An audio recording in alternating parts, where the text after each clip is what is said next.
আজকে পার্লারে চুল স্ট্রেট করতে গিয়ে পুরো পুড়িয়েই দিলাম। হ্যাঁ বন্ধুরা, সকালে আজকে গেলাম মর্নিং ওয়াক করতে ইয়ার্ডের মাঠে। আর আজকের ওয়েদারটা দেখো, সূর্য কিন্তু একদম মাথার উপরে। মর্নিং ওয়াক করে বাড়ি চলে আসলাম আর মাছ নিয়ে চলে আসলো ব্রেকফাস্ট। আজকে ব্রেকফাস্টে কিন্তু দেখো কি কি রয়েছে, চিয়ার সিড, গরম জল আর এদিকে বাদাম।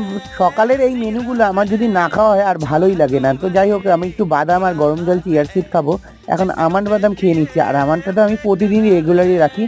আর এই চিয়ার সিডটা খেলে না পেটের ভুঁড়িটা একদম নিমেষে কমে যাবে। আর এটা আমি প্রতিদিনই আমার ডায়েট চার্টে রাখি। তো যাই হোক, সকালবেলা চলে গেলাম পার্লারে। আর আজকে কিন্তু আদনানের সাথে দেখা হয়ে গেল। আর আজকে আমাদের পার্লারটা একটু হালকাই চাপ ছিল। কিছুক্ষণ বসতে না বসতেই উপর থেকে ডাক আসলো, আজকে আমাদের ক্লাস হবে হেয়ার স্ট্রেট। তো যাই হোক, আমি একটু হেয়ার স্ট্রেট করছিলাম প্র্যাকটিস। আর ভালো মতন করতে পারছিলাম না, যার জন্য একটু চুলটা পুড়েও যাচ্ছিল। আর এদিকে দাদা আমাকে স্ট্রেটটা শেখাচ্ছিল কিভাবে করতে হয়। নিচে চলে আসলাম, শুভ বলছিল একটু চুলটা কেটে দেবে। যাই হোক, আমি একটু চুল কেটে নিয়েছি। ফাইনালি আমার চুল কাটানো কমপ্লিট। আর এখন কেমন লাগছে অবশ্যই জানিও। দেখা হচ্ছে পরের ব্লগে। আজকের মতন